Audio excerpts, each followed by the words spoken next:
Execute Order 66. So, I'm really bad at taking time off. It was my plan to take the week off, and then the Bad Batch dropped. And I wasn't gonna jump on it right away. I figured, I'll wait. I'll wait till next week, and I'll do a review of the first 2 episodes instead of the first one. But, I was trying to wake up. I'm like, I'm not awake enough to, sit down and start working yet. I should put something on while I wake up. And then I'm not even entirely sure if it was of my own accord. I put on the Bad Batch, and I watched it. And I found myself thinking, I'm going to need to talk about this. And if I'm going to do that, I should do it now while the notions are fresh. So here we are, my vacation week. Well, working vacation week that I insisted I take. And I'm making this. I'm bad at not working. It's becoming a thing. Anyways, so, a little bit of context before I even start talking about this show. I have seen very little of the animated continuations of Star Wars. I have not seen the Clone Wars. I saw a little bit, maybe the first 5 episodes or so of Rebels, and it was fine. It was just not something I went out of my way to keep up with after that. I never saw Resistance, and yeah. So I'm coming into this pretty cold, and I'm actually pretty okay doing that. I mean, obviously, I know Star Wars, and I know enough about some of the broad strokes about what went on in those various, Clone Wars most relevantly, that I'm like, I think I'll be okay. And this seems like, I say it seems, I made the assumption, and I do feel, having now watched this, it was a correct assumption, that since this is the first one to debut on Disney+, and if they're smart, which they appear to have been on this particular issue at least, then they're going to not do something that relies too heavily on existing knowledge of the other shows, because this is the first thing to debut on a new platform. And yes, all the other stuff was available on the same platform, but this is the new thing, which means more people are going to jump on this whether or not they've seen the other stuff. So it would behoove Lucasfilm and Disney to make it newcomer accessible. I mean, not newcomer to Star Wars, but newcomer to the TV shows accessible. And it is.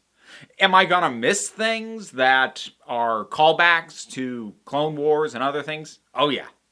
Are there things that I'm probably gonna complain about that might have been better fleshed out elsewhere, and if I'd seen that stuff first, I wouldn't have issues with that? Oh, probably.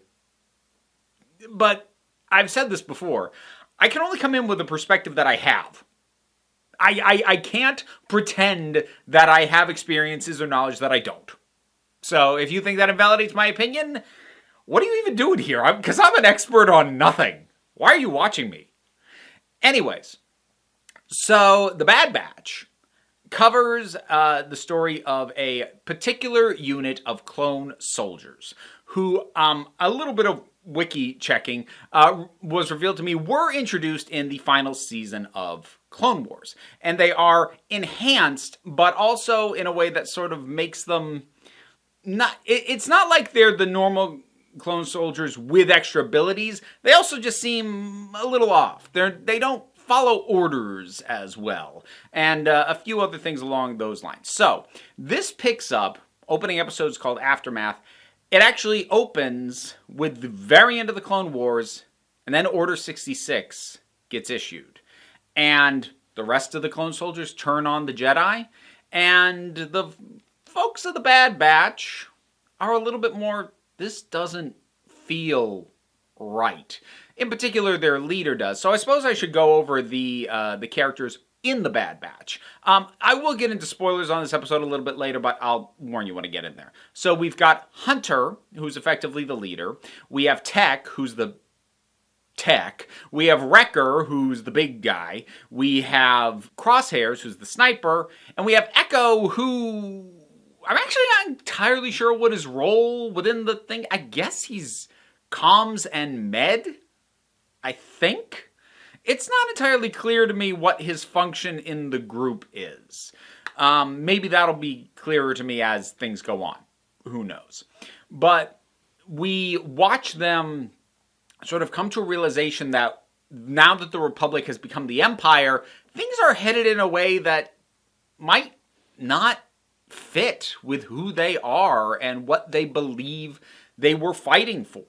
Because they have more of a sense of autonomy than the clones are supposed to have. So while every other clone pretty much falls in line, these guys are, I don't know, they're questioning in the way that someone with fully autonomous function and decision making would.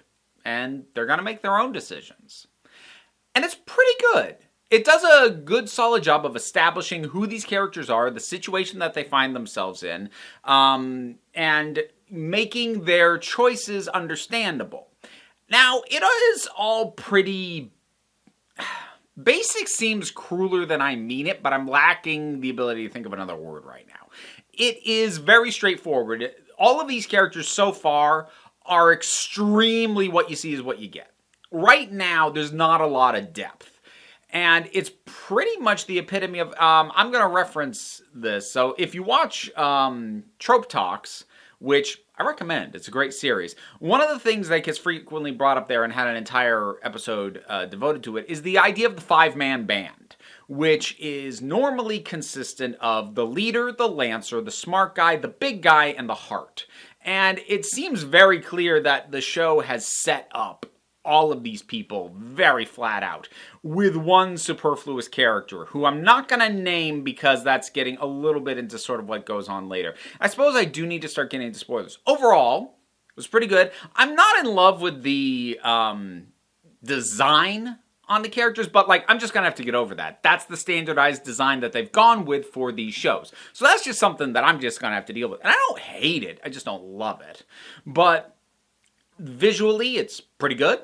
It has a decent pace, pretty good action scenes going in. You get a really good sense of the roles of most of these characters in a fighting situation. Everybody but Echo, who, like I said, I'm a little iffy on what he does.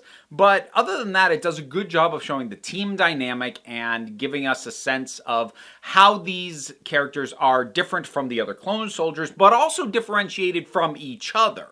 So, yeah, it's pretty good as an introductory episode in terms of setting up the status quo for these characters and presenting us a situation that is going to allow for things to move forward in new directions for them. So, let's start getting into spoilers a little bit. So, I mentioned the five-man band. Now, the way that things fall pretty cleanly, Hunter's the leader, Tech is the smart guy, Wrecker's the big guy, Crosshairs is the Lancer. I am going to come back to him, though. And Omega is the Heart, which leaves Echo, the odd one, out, which, again, is part of why I'm not entirely sure what he does, both functionally, logistically within the team, but also metaphorically as part of a five-man band setup. Now, let's be clear, a five-man band as a trope does not mean you absolutely must adhere to it. You can have more than five, you can have fewer than five, and still have all those roles covered. But generally, when you're dealing with a group story, those are the kinds of roles that you're going to want filled in some way. And characters who don't fit any of them have the risk of feeling like, do we need you? And that's kind of where I am with Echo a little bit. Now, I said I'd come back to Crosshair, and I didn't care for him at all. So, he's very clearly the Lancer. Now, Lancer in a five-man band is the one who challenges the leader. Now, that does not necessarily have to mean constantly challenging their authority or questioning their decisions, though that can sometimes happen. But more, they are the one who's going to push them to be better and push them harder in some way, whether that be by questioning them or by being their closest relationship who's going to back them up and help them get above and beyond maybe what they could do on their own.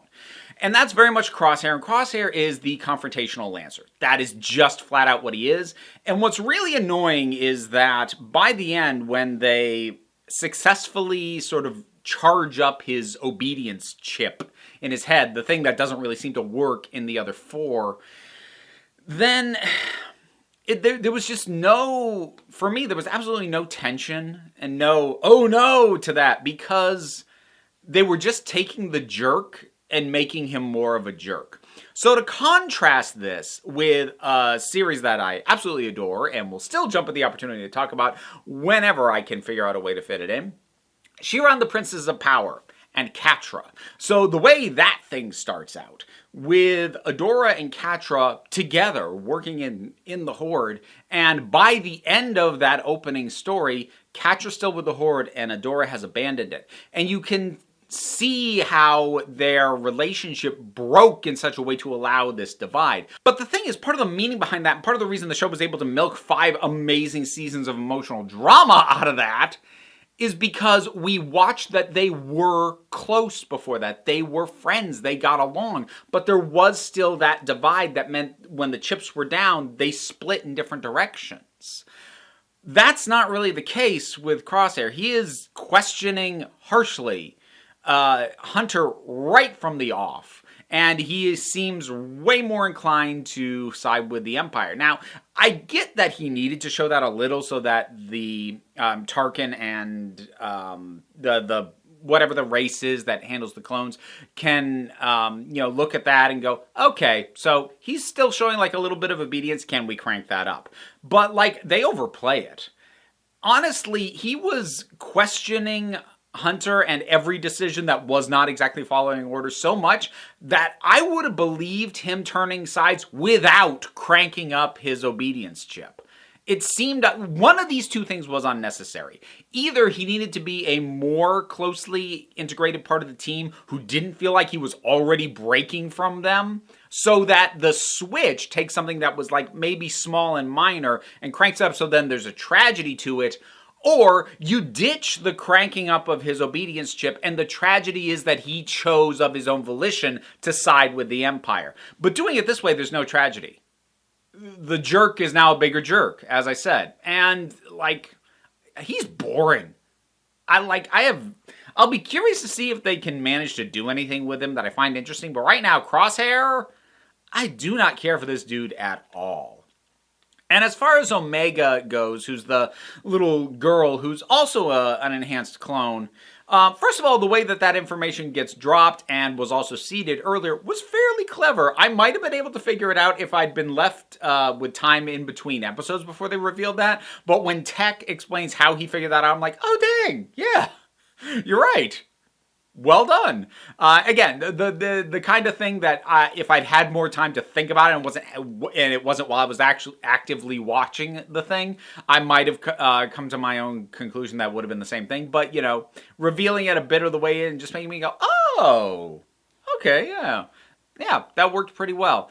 As a character, she's fine. She's not quite crossing over into annoying child yet, but it is a little bit frustrating to me in general with these, because they do the same thing with the Mandalorian. And look, I'm not knocking Baby Yoda. I know he's got another name now. I'm not going to call him that.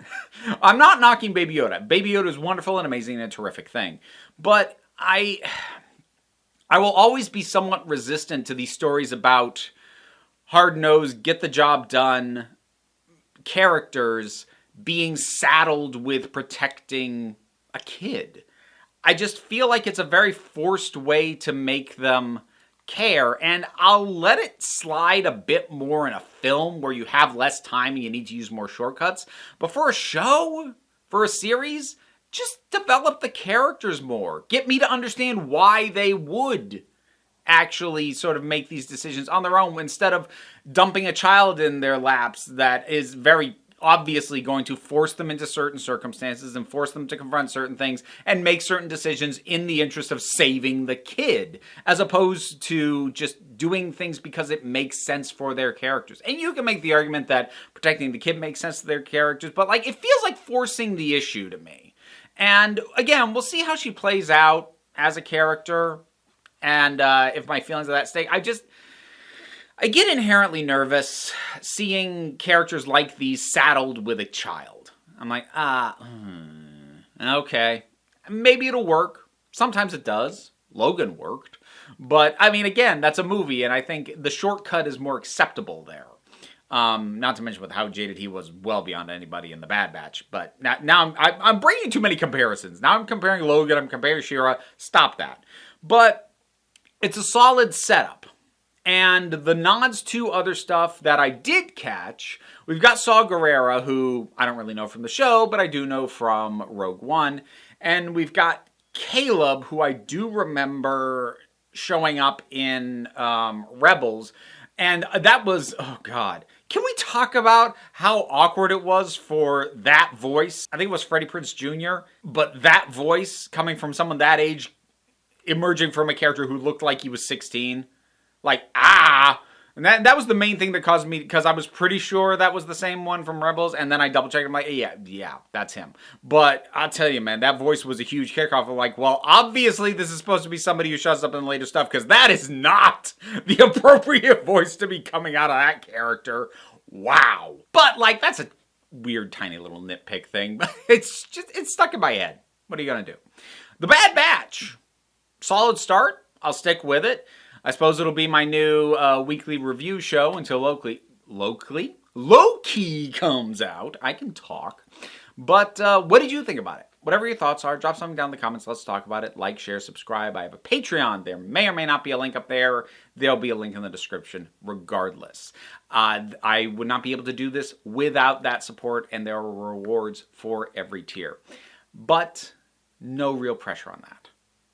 Take a relaxed attitude around here, so just come on back next time you need a break.